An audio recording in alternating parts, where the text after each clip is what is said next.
Hey guys, so I got in my truck the other day and I was starting it up and noticed that the airbag light started flashing. Now, I've never seen the airbag light continue to flash. I thought it would just take a minute to turn off. So I drove to where I was going and I noticed that the airbag light did not stop flashing the entire time. So what I ended up doing was I looked it up online, of course, to see what would cause that to happen. And the research I did turned up that it could be caused by all kinds of things. It could be caused by sensors in the door. It could be caused by the seat belt. It could be caused by the airbag detection sensor in the passenger side seat. And the moral of the story was you need to get it hooked up to a computer so that you can find out exactly what is triggering that light to go on. So I decided to go down to the local auto store to have the codes read, and they told me that their machine can only read the check engine light, which this is not a check engine light issue. It's obviously the airbag light. So they suggested that I go to the dealership and have them do a diagnostic, and they'll tell me exactly what's wrong. Going to the dealership would cost me money, and I would prefer not to do that. I'm sure they would do a great job. They'd tell me exactly what it's going to cost to get it fixed, and that would be great. But I decided rather to go to the store and just buy a computer scanner that will tell me what this airbag code means. So that's what I did. So what I got was the Zurich OBD2 code reader. Now, the important thing on this is that it actually has the airbag scanning capability. It has pretty much all the other type of stuff that you would expect from just a generic scanner, but this one is like the step up, and it gives you the airbag stuff. There was one, this is the ZR13S. There is one that was even more capable. It was about twice the cost of this one. So since I didn't really see the benefit of those other options, I'm sure there are benefits, but this apparently will do what I needed to do. According to the instructions, you turn the car on. You plug this in.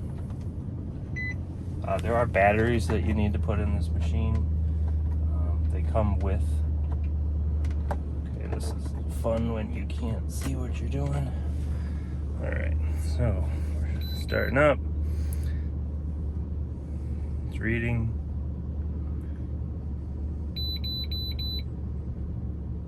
Okay, press any hotkey, sure. So system status. Now, this gives me all these options. All I really care about is the SRS. It says, is this your vehicle? Yeah, I have a 2008 Nissan Titan.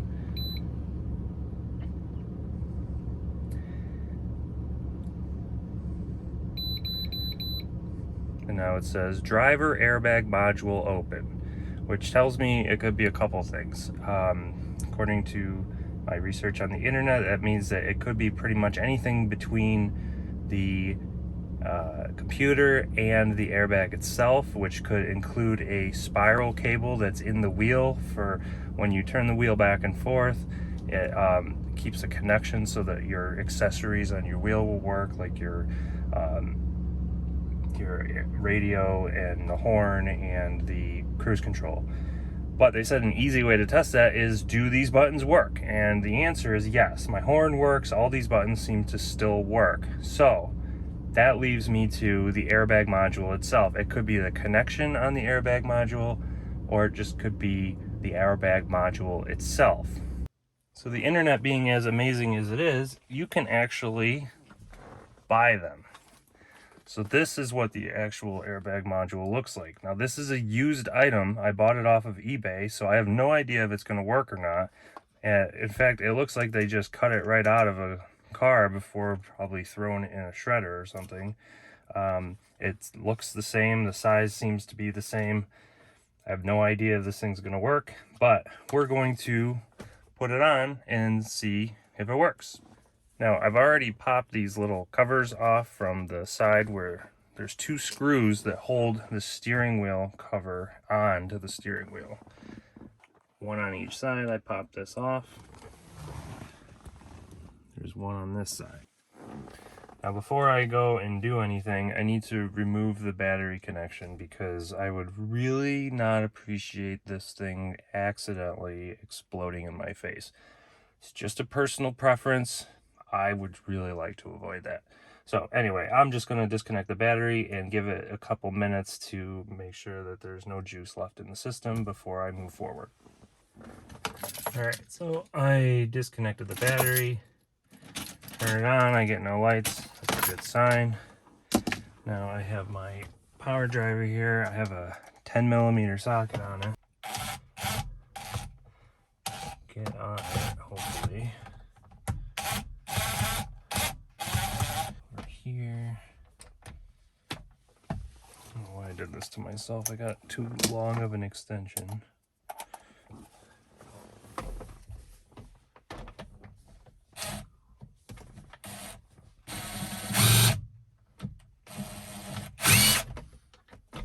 Let's see if we cause an explosion. No explosion. Okay. So this is fun.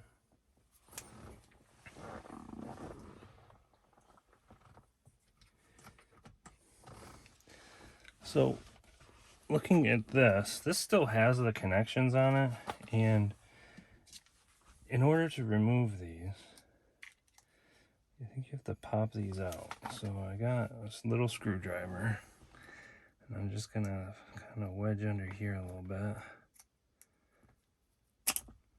Try not to cause this thing to go off somehow. How do you get these out?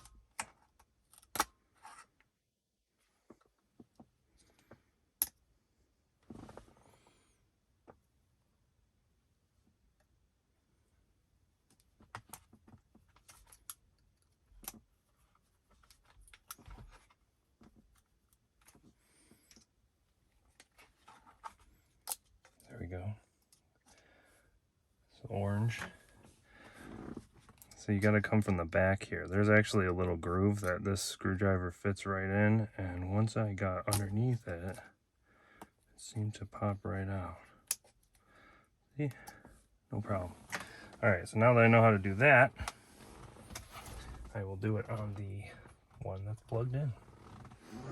Let's see if I can get it so you can see what I got going on here. They certainly didn't give me much room to work with. Let's see. Okay, they popped out, popped out, popped out, and then there's a ground over here. Probably pulling this out is like pulling the emergency line on a parachute. It's just gonna pew. Come on.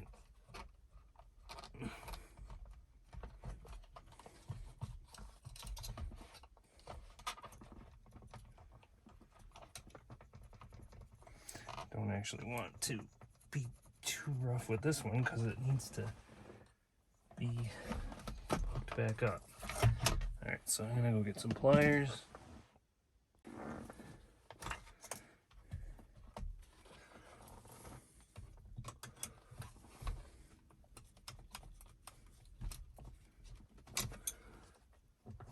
Come on.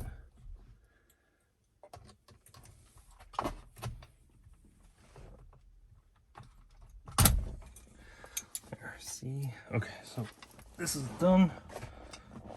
Get that out of my way. I'm gonna take my little screws that I casually dropped down into here. Set those aside. Okay, got a little adjustment here. Alright, so I have a connection here. That seems good. Okay. Rubber thing right there.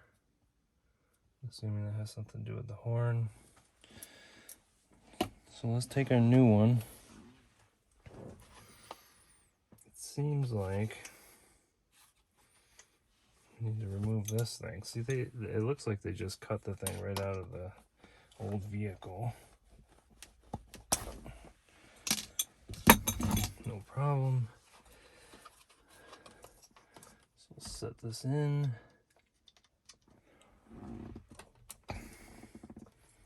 Set the orange one in.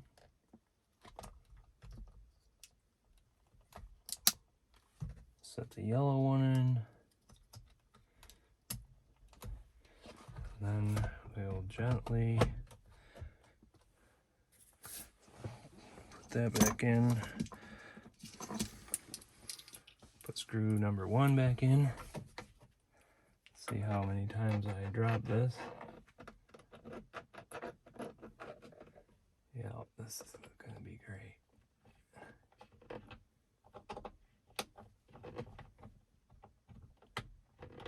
I love doing stuff blind.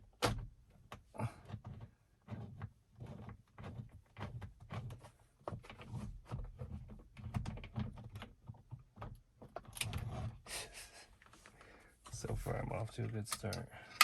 I guess it would be a good idea to just make sure this actually fits. Yeah, it fits. Okay.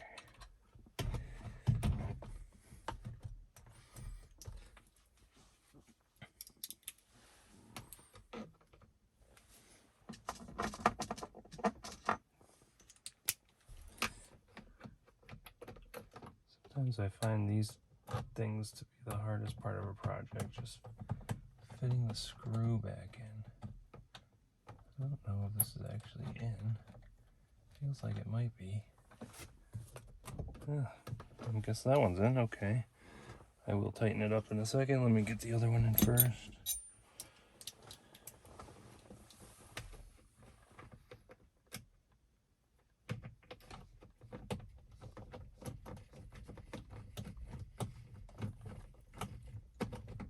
I think that went in.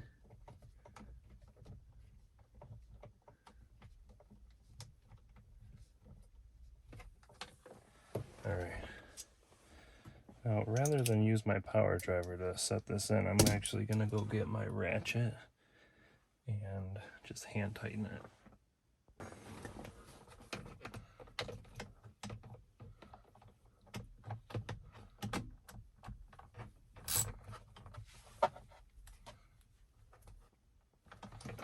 That one's in.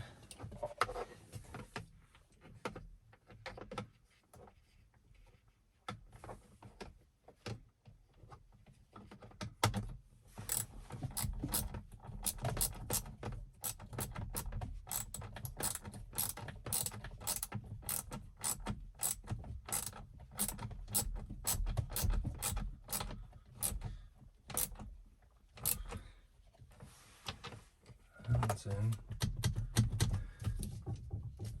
Feels like everything's good.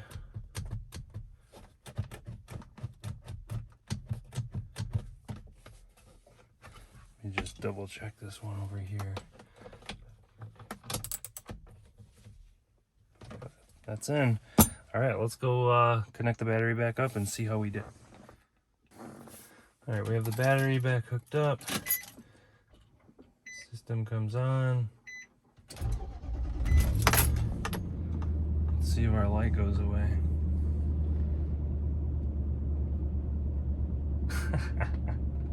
Of course not. Why would it? All right, let's see what we got here. What I'm gonna do.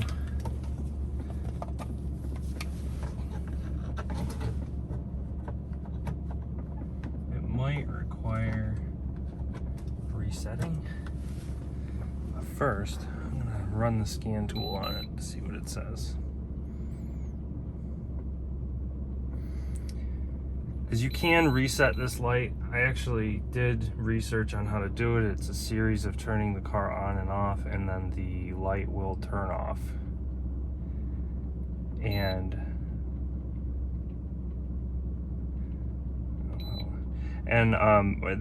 I did that. I turned it off and then was happy that it was gone, and then of course 20 miles later it turned back on, which told me that that was all before I bought the scan tool.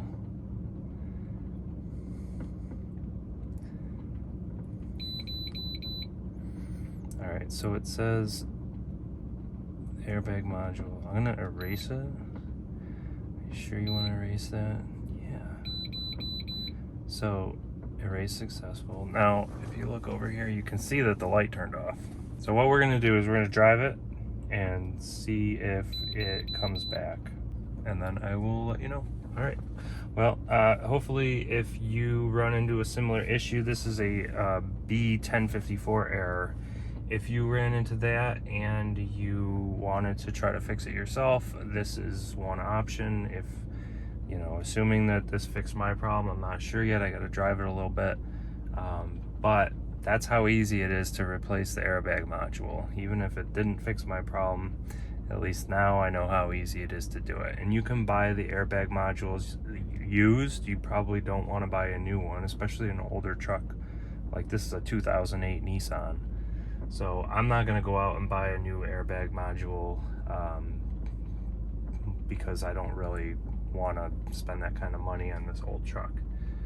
So we'll see how it goes, and I appreciate you watching, and if you have any questions, please leave a comment. And if you enjoy this type of video, I encourage you to subscribe and hit the notification button so you can see when I put out new videos. All right, thanks guys.